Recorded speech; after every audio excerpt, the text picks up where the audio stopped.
कक्षा 8 आकलन 11 निम्नलिखित कहानी को पढ़कर दिए गए प्रश्नों के उत्तर दीजिए। तो ये जो कहानी है छोटी सी, ये मैं पढ़ रहा हूँ, आप मन में पढ़ना, ठीक है? सुनते रहना ध्यान से। एक राजा था, उसे एक बंदर से बहुत प्यार था। उसने उस बंदर को अपने पास रख लिया। बंदर राजा के सब काम करता था। राजा जब सोता ना तो वह पंखा करता था। सबके समझाने पर भी राजा बंदर को दूर नहीं करता। दूसरे वो लोग उसको कहते राजा को कि बंदर है, जानवर है, इसका क्या भरोसा, इसे छोड़ दो। तो राजा कहता नहीं, ये समझदार बंदर है। एक रात राजा सो रहा था। एक मक्खी बार बार राजा की नाक पर बैठने लगी। बंदर को मक्खी पर बहुत गुस्सा आया।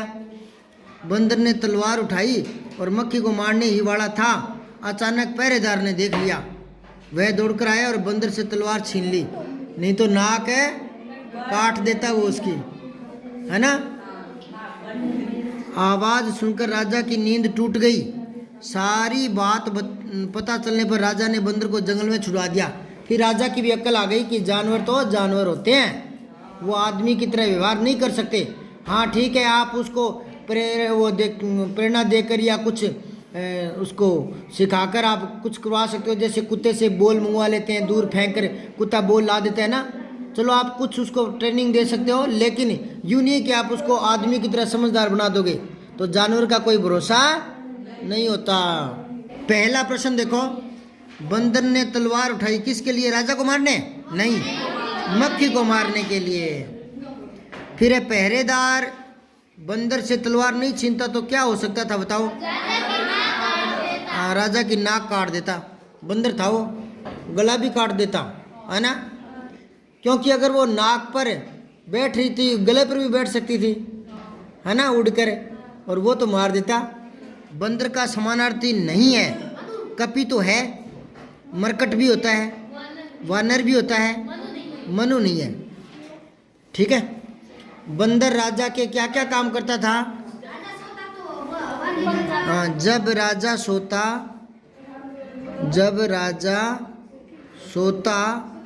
तब बंदर पंखा जलता था। पांचवा है, दिए गए वाक्यों को पूरा कीजिए। गंदगी पर मक्खियां भिन भिनाती है। क्या? भिन भिनाती है, गंदगी पर मक्खियां, ठीक है। राजा बंदर से बहुत प्यार करता था। बहुत प्यार करता था। फिर है मक्खी बार बार राजा की नाक पर बैठ रही थी। अब आगे है, इस कहानी पर आप 3 प्रश्न बनाएं। अब है ना, कई बार तो क्या वो प्रश्न देकर उत्तर पूछता है, अब आपको प्रश्न ही बनाने हैं। तो इससे क्या क्या प्रश्न बनाओगे? पहला तो बनाओ, राजा किससे प्यार करता था, बना लो। पहला प्रश्न बना लो, राजा किससे प्यार करता था। ये प्रश्न बन गए ना। आगे प्रश्नवाचक जो है चिन्ह लगा दो। और बनाओ, इसी कहानी में से प्रश्न बनाओ।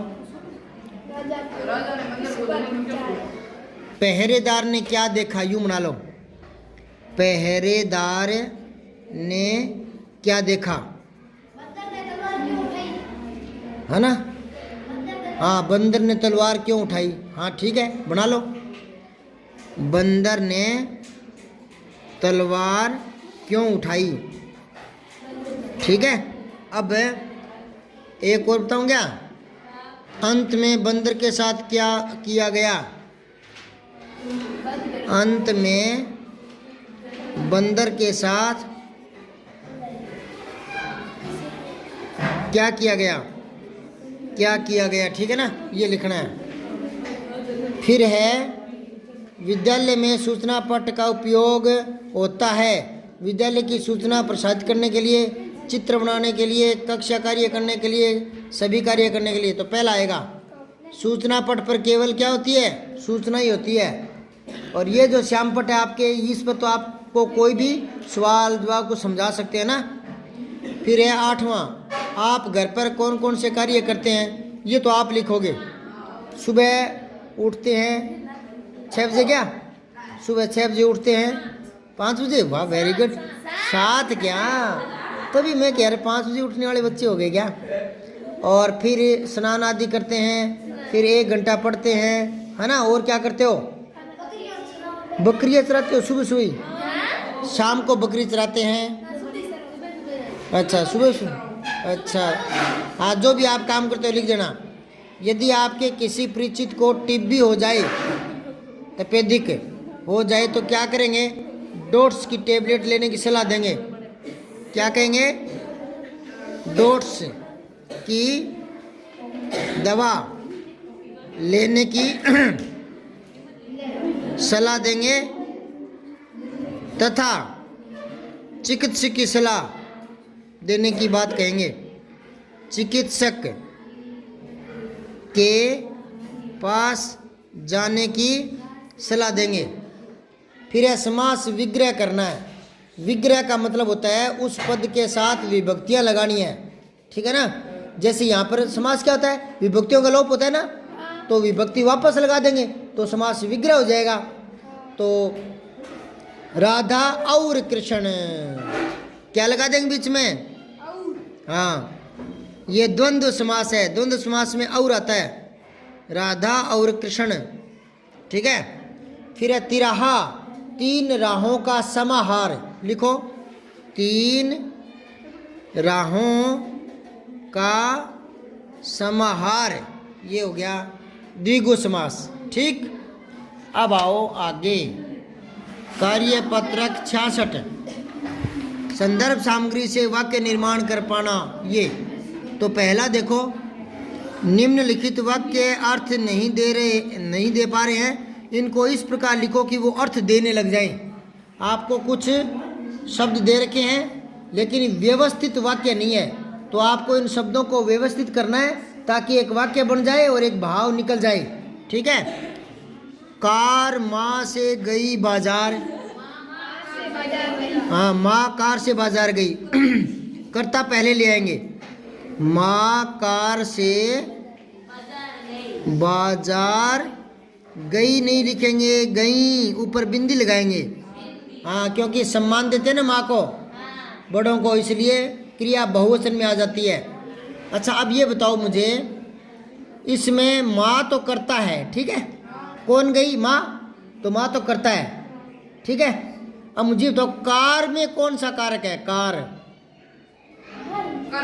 करण, कर्ता ने कर्म को करण से, नहीं समझे? अब अगला करो सही। आज देर से आएंगे पिताजी। हाँ, पिताजी, पहले पिताजी लाओ। पिताजी आज देर से आएंगे, ठीक है? अगला है राजा रानी दादी जी की कहानी ने सुनाई। उल्टा पुल्टा कर दिया, सही करो इसको। दादी जी ने राजा रानी की कहानी सुनाई। क्या लिखोगे? दादी जी ने, हाँ, राजा रानी की कहानी सुनाई। राजा रानी की कहानी सुनाई, ठीक है? फिर है सेहत खेलना अच्छी के लिए जरूरी भी है। वाह बेटे, हाँ, खेलना सेहत के लिए जरूरी भी है। लिखो, खेलना सेहत के लिए जरूरी भी है, जरूरी भी है। अब देखो, भारत के गांधी जी हैं राष्ट्रपिता, तो क्या लिखोगे? गांधी जी, हाँ, गांधी जी भारत के राष्ट्रपिता हैं। अगला है प्रश्न 2, रचना के आधार पर वाक्य के उचित भेद पर जो है ना चिन्ह लगाना है, सही का।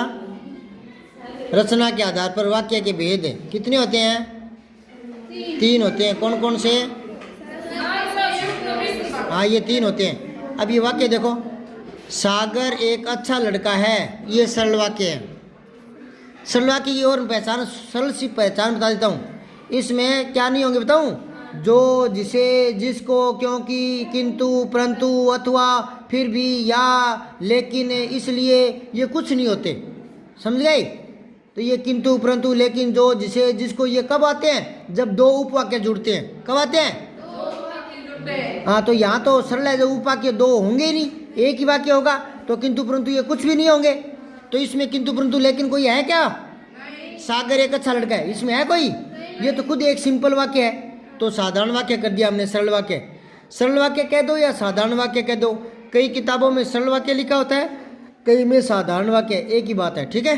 इसमें एक कर्ता होता है और एक क्रिया होती है। एक कर्ता होता है। अभी तो देखो, जब मोहन खेल रहा था तब सोहन पढ़ रहा था, तो दो कर्ता है, सोहन मोहन। खेलना पढ़ना दो क्रिया है, तो दो दो कर्ता, दो दो क्रिया, तो वो सरल वाक्य तो नहीं हो सकता। सरल वाक्य में तो एक कर्ता होगी, एक है क्रिया। सुन रही?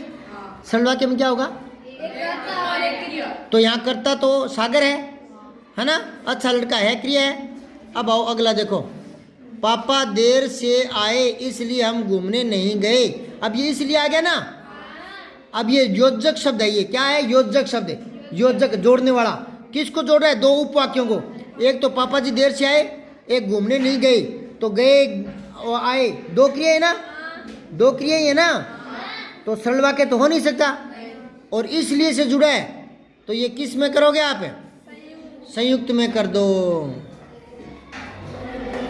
अब आओ, तुम यहाँ आओ और मुझे साथ लेकर जाओ। और से जुड़ गया ना, दो उपवाक्य। तो फिर ये सरल तो नहीं हो सकता, तो कैसा होगा? संयुक्त। ये भी संयुक्त है। और मिश्र से कौन से जुड़ते हैं? एक तो छोटी की, मैंने सुना है कि सुरेश को पुलिस पकड़ के ले गई, छोटी की आया। एक जो, यह वही लड़का है जो कम पढ़ता है। एक जिससे, यह वही पेन है जिससे मैं लिखा करता हूँ। जो, जिससे, जिसे, जिन्हें, है ना? जब, जहाँ, जो ही, ये सारे आते हैं मिश्र वाक्य में। ठीक है? अब आओ, मैं जैसे स्टेशन, आ गया ना जैसे ही, तो कौन सा है ये? मिश्रित। वेरी गुड, इसको देखते ही पहचान लेते हैं। अब आओ तीसरा, नीचे लिखे वाक्यों के सामने उसका नाम लिखना है रचना के आधार पर। ठीक है? तो इस शहर में शांति रहती है। सरल। हाँ, यह साधारण वाक्य। प्रातः काल हुआ और पक्षी चहचहाने लगे। तो देखो, हुआ, होना एक क्रिया आ गई ना, और चहचहाने लगे दो क्रिया आ गई, तो सरल तो नहीं हो सकता। और दूसरी बात, बीच में और भी आ गया, तो और से जुड़ा है। जो योजक शब्दों से जुड़ते हैं ना, वो कभी भी सरल नहीं होते। यह संयुक्त वाक्य है। इसके बाद अगला देखो, जो आते ही मिश्रित, मैंने अभी बताया था। जो कर्मवीर होते हैं वे कभी मुसीबतों से नहीं डरते। तो ये हो गया मिश्र वाक्य या मिश्रित वाक्य। ठीक है? अब ये कार्य पत्रक है 67। पठित सामग्री के आधार पर अपने अनुभव लिख पाएंगे। उन राज्यों के नाम लिखिए और रंग भरिए जिसमें लाख के सामान का निर्माण होता है। ये तो यार आपके वो समझ वाले गुरुजी बताएंगे, लाख का सामान कहाँ का होता है। हाँ, राजस्थान में भी होता है। तो यहाँ रंग भरना है। ठीक है ना? और नीचे देखो दूसरा, राज्यों के नाम और राजधानी सहित लिखने हैं। तो राज्य तो राजस्थान, जयपुर ठीक है। उत्तर प्रदेश लखनऊ ठीक है। गुजरात गांधीनगर ठीक है। ठीक है? फिर महाराष्ट्र का मुंबई होता है, मुंबई। ठीक है? और फिर है ये क्या, मध्य प्रदेश भोपाल। ठीक है? ये कर लेना है। अब कार्य पत्रक 68 देखो, उपलब्ध संदर्भों को समझते हुए जीवनी लिख पाना। जीवनी क्या होता है पहले सुन लो।